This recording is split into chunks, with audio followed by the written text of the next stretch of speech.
lagi di YouTube channel Elis Artiana. Sekarang situasinya di mana-mana berbeda. Kita sekarang sedang berada dalam situasi pandemi COVID-19, COVID-19, dan ini betul-betul mengubah pola hidup atau mengubah dunia saat ini. Dan yang terkena dampak tidak hanya satu lapisan masyarakat, tapi seluruh lapisan masyarakat. Nah, oleh karena itu hari ini di segmen teman ngobrol kali ini saya akan mengajak teman saya yang nanti akan berbicara seputar bagaimana situasi pandemi ini berdampak pada kehidupan para freelancer. Sekarang saya akan mengajak teman saya untuk bergabung.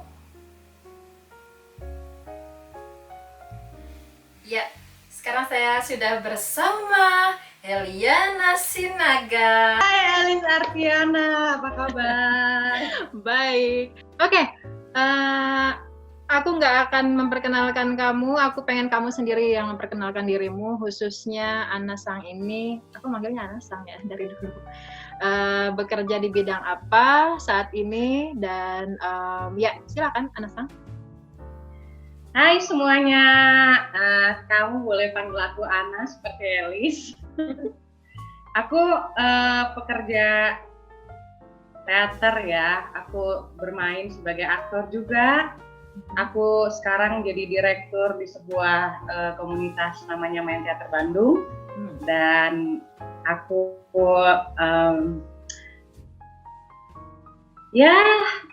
sering jadi stage manager, asisten sutradara, ngurus event organizer, tapi spesifiknya di teater. Iya. Gitu. Hebat banget. Pokoknya Ana ini kemarin terakhir baru pulang dari Melbourne untuk sebuah proyek teater yang sebelumnya sudah dipentaskan di Bandung, dan dari banyak pemberitaan baik itu di Indonesia maupun di Australia sendiri, itu animo masyarakat terhadap pertunjukan ini sangat besar. Berapa lama kemarin di Bandungnya di Melbourne-nya, Sang? Di Melbourne aku kemarin kurang lebih kayaknya 40 hari. Jadi kita pentas di Melbourne 1 minggu. Tapi sebelum pentas kita ada proses dulu latihan lagi dengan sutradaranya dari sana. Latihannya 2 minggu, kemudian pentas. Kemudian kami setelah project, judulnya teaternya namanya Hades Wedding. Setelah project itu kita mencoba karya baru. Dan kita latihan dramatic reading, jadi ada 2 project juga di sana. Jadi ini kolaborasi ya antara teater. Kolaborasi. Oke. Jadi totalnya proses dari mulai awal banget dari yang di Bandung sampai dengan atau di Indonesia sampai dengan di Australia berapa lama? Prosesnya kayaknya dari kalau proses mulai brainstorming tukar gagasan itu dari 2017. Cuman workshop pertamanya itu tahun 2019 bulan Januari, workshop pertama. Kemudian tahun kemarin bulan Agustus pentas di Nuart gitu. Terus ke Melbourne. Kemungkinan kita mau rencana ada world tour. Jadi ada beberapa undangan dari beberapa negara di dunia ini. Kemudian kita juga akan pentas lagi di Indonesia, touring di sini juga. Jadi bakal ada di beberapa negara lagi gitu? Ada. Kayaknya kan long term, ini panjang sekali garapannya. Jalan-jalan.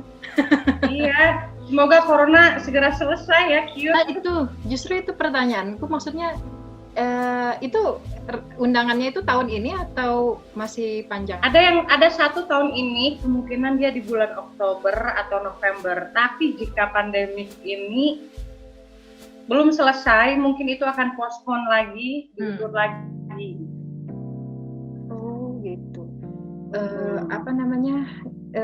Berarti kan ini ya betul-betul berpengaruh ya pandemik ini tuh, khusus maksudnya untuk kalian teman-teman di bidang di bidang teater gitu kan. Dan aku dengar kan Ana nggak hanya pertunjukan ini aja kan yang setidaknya tahun ini, apalagi yang bulan-bulan dekat-dekat ini kan. Itu selain pertunjukan yang barusan, juga pertunjukan lainnya pasti aku dengar juga ada ya, yang sebetulnya harusnya dekat-dekat bulan ini berlangsung begitu. Iya. Itu jadi gimana? Harusnya tuh kebetulan aku ada salah satu pertunjukan teater di Jakarta yang seharusnya dia pentas di bulan April. Tapi karena sekarang ada kebijakan pemerintah untuk larangan berkumpul. Jadi banyak sekali pertunjukan di Indonesia yang diundur juga di cancel gitu, hingga ya entah sampai kapan ini. Iya. Jadi bisa aku simpulkan bahwa ini memang untuk teman-teman karena memang kan bidang teater itu seni pertunjukan teater itu seni yang kolosal, artinya tidak bisa dikerjakan hanya oleh satu orang seperti misalnya oleh pelukis seperti itu ya, harus merupakan kerjasama beberapa orang atau tim gitu. Artinya tidak bisa menghindari kondisi di mana orang-orang berkumpul seperti itu kan. Jadi sangat masuk akal kalau misalnya sekarang terhenti dulu karena memang situasinya memang sedang seperti ini. Nah, tapi itu apakah betul-betul 100% menghentikan kamu dalam proses entah itu berkarya atau berteater selama sekarang masa karantina ini, atau masih ada beberapa langkah atau beberapa hal yang dilakukan berkaitan dengan pekerjaan kamu?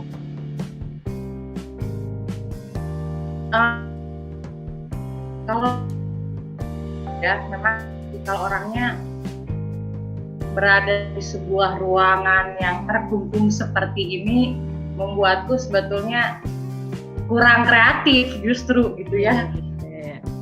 Lebih berkumpul, brainstorming dengan teman-teman, diskusi, terjadi pertemuan gitu. Ini kita sedang nih Elisa akan buat aku yang sangat ekstrovert ini lebih menyukai hal-hal yang bersifat pertemuan. Dan aku adalah orang yang sebetulnya gagap teknologi. Dan ini menggunakan Zoom ini tuh gimana sih? Password tuh seperti apa gitu. Sendiri gagap gitu. Tapi saya ingin belajar ini gimana sih mengatasi karantina ini, apa yang harus aku lakukan selain bersih-bersih. Jadi artinya situasi ini tidak hanya mengubah cara kamu bekerja, tetapi juga memaksa kamu untuk beradaptasi dengan situasi yang biasanya tidak kamu lakukan, atau biasanya kamu bahkan tidak memilih cara itu, salah satunya dengan diskusi atau brainstorming secara online. Saya meskipun koneksi internet bagus gitu, tapi tetap saja saya berhubungan dengan seperti aplikasi yang membuat kepala saya pusing, termasuk Zoom ini. Iya. Buat saya tuh ya, tapi apa boleh buat, ini harus menjadi alternatif lain ketimbang yang dilakukan gitu. Jadi dengan Zoom ini juga saya kan bisa ikut kelas, bisa ikut diskusi dengan teman-teman, hal-hal baru lewat media ini gitu. Berapa persen efektivitasnya berkomunikasi dan bekerja melalui online, secara online ini dibandingkan dengan kalau langsung? Kalau untuk sebuah pertunjukan praproduksi teater, memang biasanya kita bekerja by email, WhatsApp gitu. Tapi itu kerja praproduksi gitu, yang kita bisa lakukan tanpa harus bertemu. Kita lakukan. Setelah praproduksi ini nih, apa yang akan kita lakukan nih? Iya. Kalau efektivitas, bicara soal efektivitas, dia efektif meskipun tidak jangkauannya tidak 5. Tapi saya sudah 3 kali kolaborasi dengan menggunakan Zoom. Ini luar biasa. Saking gak ada kerjaan gitu loh. Ini aku harus melakukan kolaborasi apa, dan sudah 3 gitu. Berarti kamu berhasil ya? Berhasil setidaknya beradaptasi atau menyesuaikan diri dengan kondisi yang sedang seperti ini gitu. Setidaknya kalau udah 3 kali kolaborasi itu berhasil, artinya kamu udah, aku pikir gitu, udah bisa aku anggap sebagai maksudnya aku anggap berhasil menyesuaikan diri dengan situasi ini gitu. Tidak juga sih, terpaksa ya jadinya ya. Kalau harus bayangkan kemarin ada kolaborasi misalkan tari lintas para koreografer, jadi aku diundang untuk berkolaborasi dengan mereka gitu. Ada satu dari Malaysia, juga dari Amis, ada dari Bandung juga. Aku masih pakai tibel, bisa ditaruh di mana. Tapi ketika ada gangguan jaringan, suddenly dia beku, berhenti gitu. Wah, ini gitu. Kayaknya itu nggak ada perasaan yang, aku tidak memiliki ikatan emosional yang sangat berarti. Jadi aku seperti berkolaborasi dengan layar yang ada di depan aku gitu loh. Yeah. Mungkin kalau kita sebagai aktor misalkan kita berhadapan langsung dengan penonton kita gitu. Nah ini kita media, kita berhadapan dengan istilahnya tuh pihak ketiga mungkin itu gitu. Dari aku ini kemudian bertemu dengan Elis, kemudian Elis akan menyebarkannya ke dunia luar gitu. Jadi itu kurang berasa ya. Apalagi aku kan di teater yo. Iya, ngerti. Film bukan apa, mungkin kalau teman-teman yang bekerja di industri perfilman atau gitu mungkin hal-hal kayak gini tuh udah biasa gitu. Tapi buat aku masih konvensional. Iya sih, itu pasti sih, maksudnya jangankan gitu ya, kalau pertunjukan teater penontonnya sedikit aja, atau misalnya nih lagi GR tuh, lagi gladi resik ya, itu kan rasanya beda kan dengan ketika pertunjukan asli. Yang membedakan itu karena ada aura dari, maksudnya kayak ada suasana karena ada penonton di depan kita gitu, yang membuat kita tuh betul-betul kayak gimana ya, rasanya memang beda lah gitu. Tapi tiba-tiba sekarang harus sendirian, itu pun bukan berhadapan dengan orang dan hanya berhadapan dengan layar begitu kan. Dan aku sudah mulai berpikir nih, beruntung misalkan aku punya tabungan misalkan hingga ke depan misalkan tabungannya. Tapi setelah itu jika si pandemi ini masih, semoga tidak ya, ini aku sepertinya harus memikirkan cara-cara agar itu terpenuhi gitu. Nah itu dia tuh. Jadi itu kan tadi pertanyaanku tadi tentang bagaimana kamu bagaimana situasi kamu ketika sekarang kamu terbatas dari segi gerak atau aktivitas kamu ya. Nah pertanyaanku selanjutnya memang sesuai dengan yang kamu barusan sampaikan. Bagaimana ini berdampak terhadap perekonomian gitu, karena kan kita tahu di Indonesia sekarang sudah, kalau tidak salah tadi berapa ya, 150 ribu orang, Menaker bilang bahwa sekarang itu sudah 150 ribu pekerja yang terkena PHK. Untuk orang yang bekerja di bidang teater yang saat ini tertahan proyek-proyeknya karena memang tidak bisa beraktivitas, dan juga di sisi lain sebagai bisa dibilang freelancer seperti itu bagaimana nih berdampak pada kehidupanmu? Itu data yang kamu bilang tadi itu seperti pekerja harian buruh-buruh pabrik misalkan ya gitu ya. Dan itu di luar itu masih banyak sekali. Ya, aku yakin juga masih lebih banyak. Sangat banyak pekerja-pekerja seni pertunjukan. Seni pertunjukan aja, teater aja udah kompleks gitu loh timnya.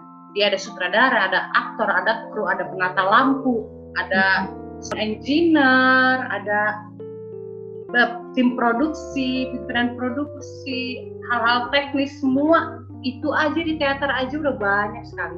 Dan itu tidak terdata oleh pemerintah kan pasti?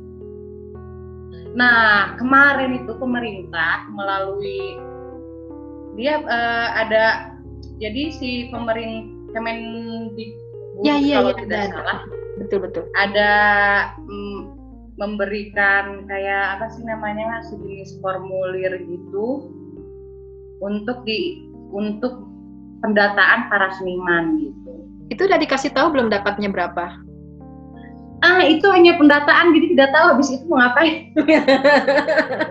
Cuma didata doang gitu maksudnya. Tapi kan pendataan itu gitu. Pendataan itu berujung ke nanti pemerintah ya mudah-mudahan ya menentukan siapa yang berhak mendapat bantuan, mungkin gitu kali ya, atau cuma didata doang, masa sih?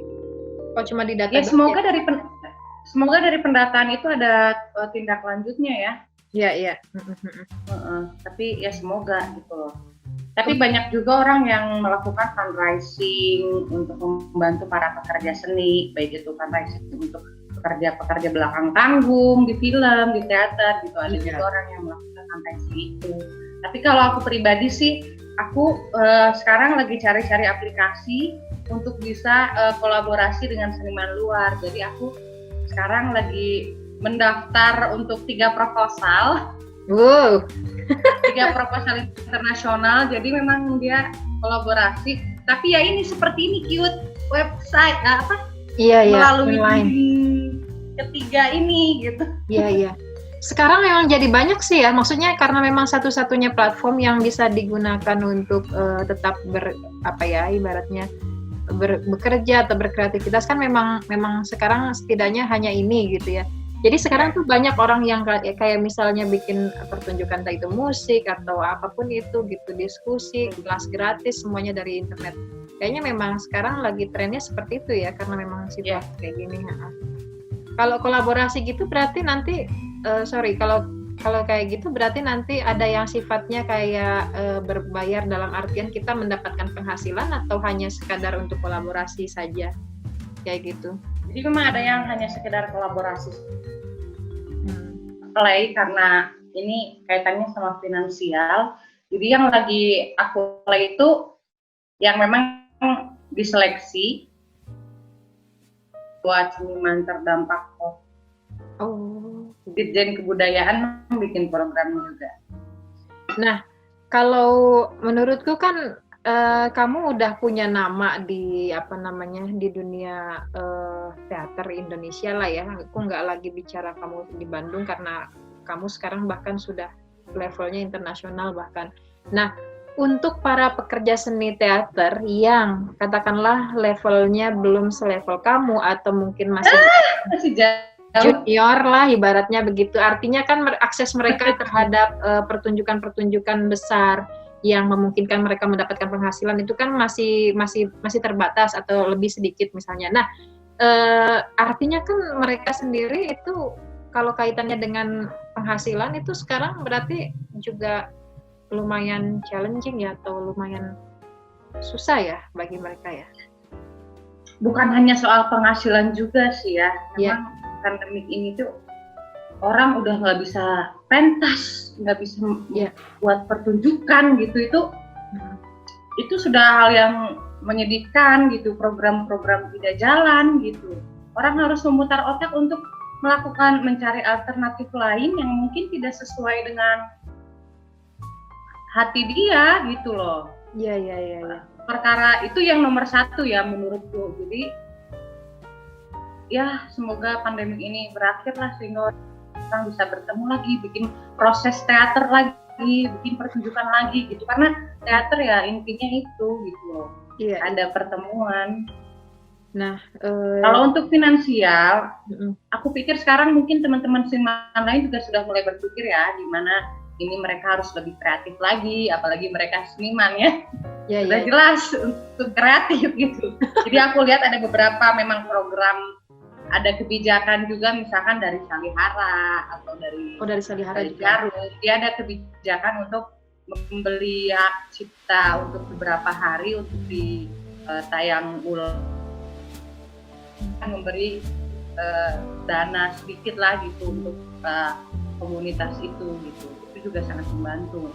Artinya kalau misalkan program artinya kalau punya dibeli seperti itu atau dibayar kayak copyright-nya lah gitu ya.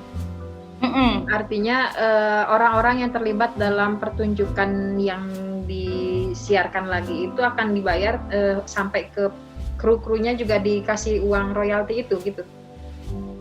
Atau kalau kayak sutradara dan penulis naskah dan aktor aja. Semua sih kalau dananya mencukupi. Misalkan kalau contoh nih ya, misalkan sih dari hak cipta penayangan itu kita dapat uang pemerintah. Tim yang terlibat adalah 50 orang, jadi bagi saja 50. Oh alah, Iya, iya, iya, iya, iya. Misalkan gitu loh. Iya, iya. Kalau banyak sih nggak apa-apa ya, artinya ada banyak pihak yang menayangkan ulang sehingga kalian mereka dapat uang royaltinya banyak gitu kan.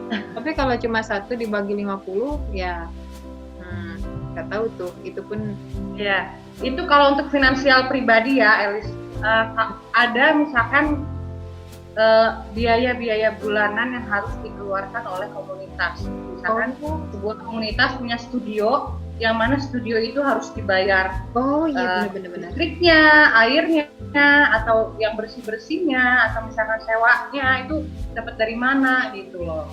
Oh iya ya. Juga hal-hal kayak gitu. Untuk maintenance sebuah ruang berlatih, studio, itu penting juga harus memikirkan ke sana. Iya, aku sendiri nggak kepikiran tuh sampai situ bahwa iya ya ada uang sewa segala, ada uang perawatan dan lain sebagainya ya. Nah, terus nih kalau memang seperti itu, kamu kan tadi sempat bilang bahwa teman-teman pekerja seni ini, apalagi mereka seniman yang seharusnya kreatif begitu, dituntut untuk lebih kreatif setidaknya untuk mencari cara lain. Nah, menurut kamu sendiri cara-cara itu misalnya apa? Dalam artian tuh, apakah kamu menyarankan misalnya kalau misalnya diminta sarannya nih kamu, apakah kamu menyarankan mereka untuk tetap di bidang yang sama, tapi gimanain gitu biar punya penghasilan lagi, atau misalnya ya udahlah nggak apa-apa sekarang mah cari bidang lain aja yang kamu bisa, yang penting ada duit dulu, penghasilan dulu gitu.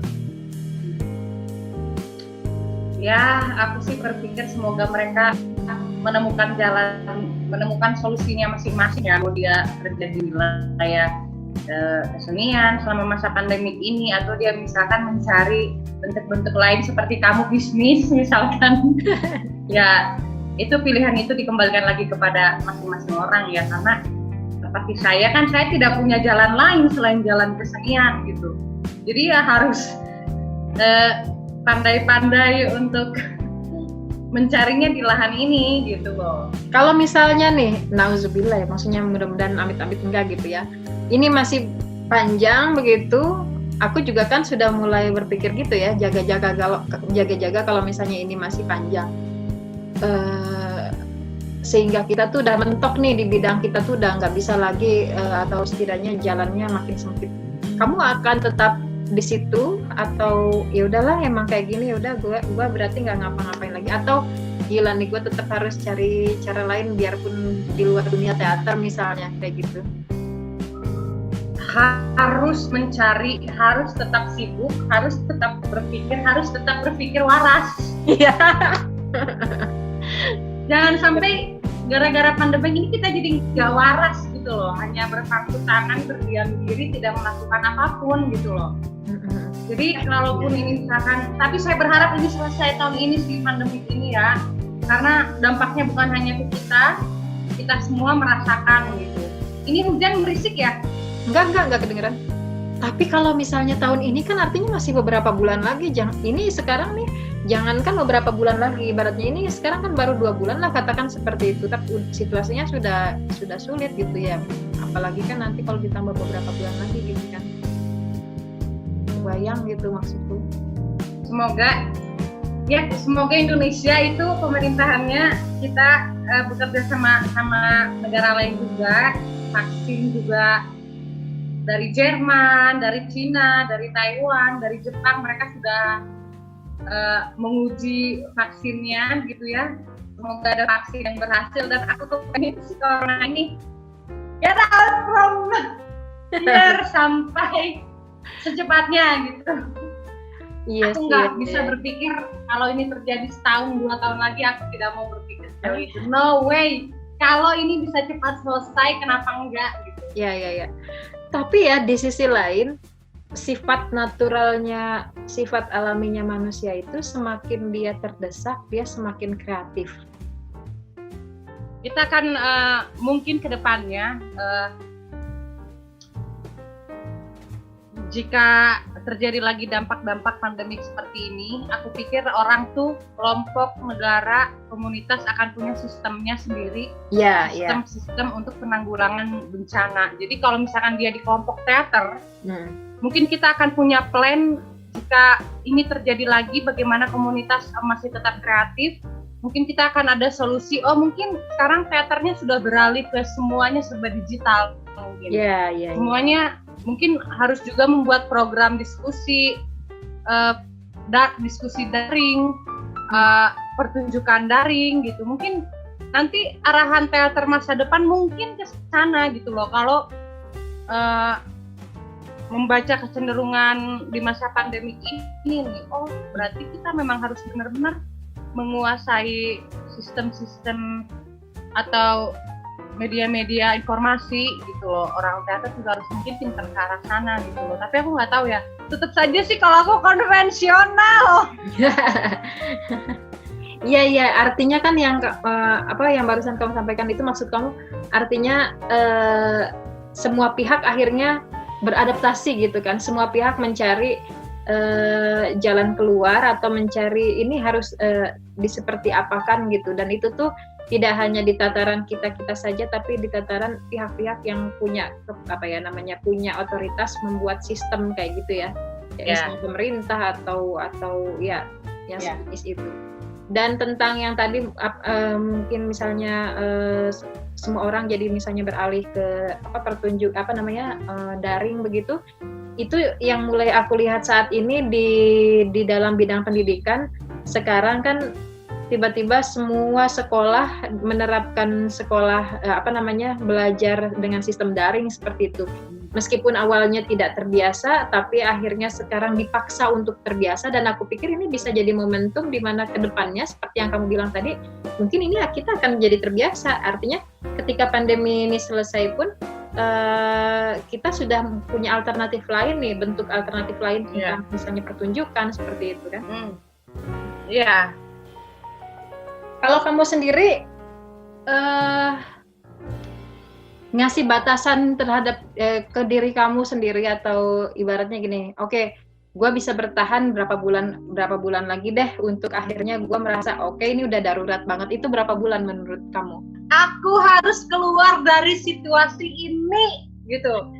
Nah, batasannya berapa bulan tuh untuk kamu bisa tetap waras di dalam rumah tuh, limit kamu atau batas kamu sampai berapa bulan nih? Ini aku sudah mulai gila, Elisa. Kalau aku nggak diajak kamu untuk melakukan ini, atau diajak teman lain untuk diskusi atau kolaborasi, mungkin aku bisa jadi gila sebulan di rumah itu.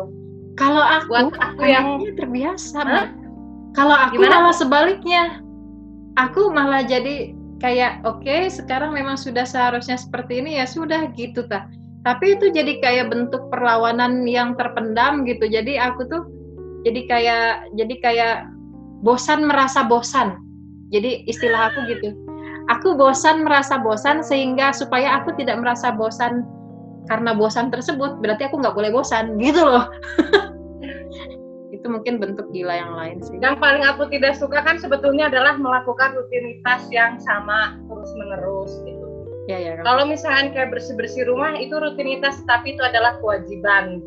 Itu adalah ya memang aku suka kebersihan gitu loh. Memang aku dari kecil mama udah ngajarin untuk cuci tangan tepat waktu. Maksudnya itu udah kesadaran terhadap kebersihan tuh sudah dipupuk sejak aku kecil gitu. Itu rutinitas yang aku lakukan dan dengan senang hati melakukannya. Tapi jika mungkin rutinitas itu hanya aku kerjakan dalam waktu 2 jam. Iya.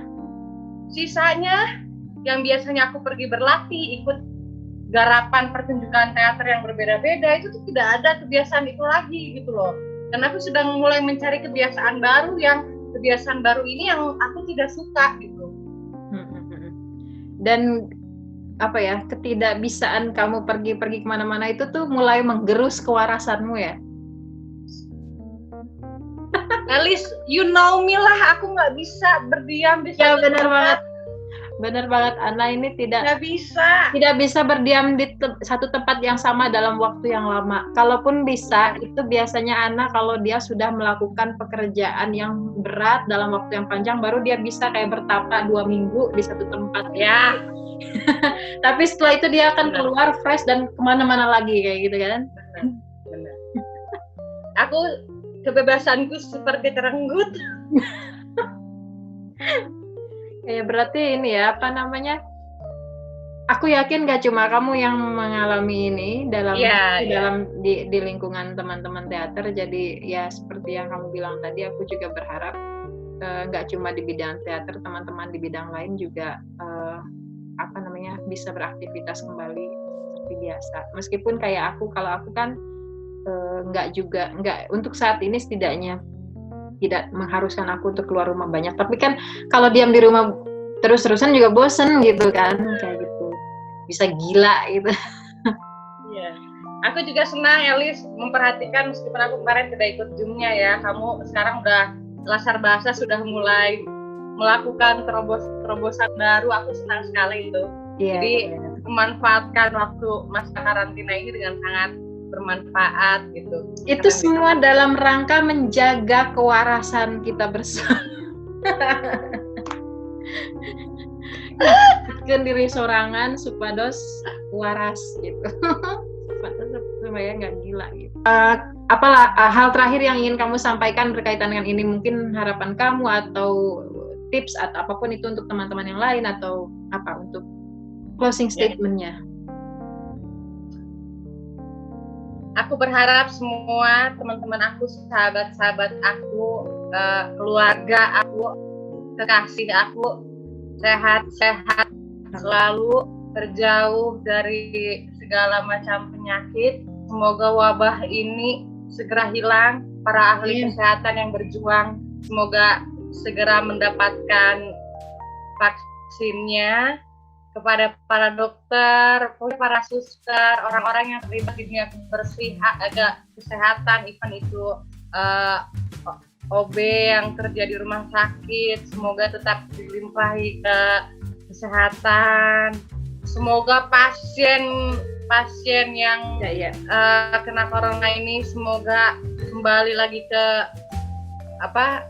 sehat kembali gitu. Semoga grafik karena corona ini tidak tinggi, semoga dia landai terus sehingga menjadi 0. Semoga kita tetap berpikir waras di tengah pandemi. Ya. Semoga dan tetap kreatif aja. Betul, setuju. Ya, tetap kreatif aja. Oke. Kalau jaga kebersihan, lah. Ya, mananya kita semua udah terbiasa lah ya waktu itu. Mudah-mudahan terus seperti itu. Oke, Beb, makasih banget untuk obrolan saat ini. Aku mengamini semua doa dan harapan kamu tadi dan mudah-mudahan kita tetap waras terus. Makasih banyak ya. Terima kasih Alisan. Sampai jumpa lagi. Mama.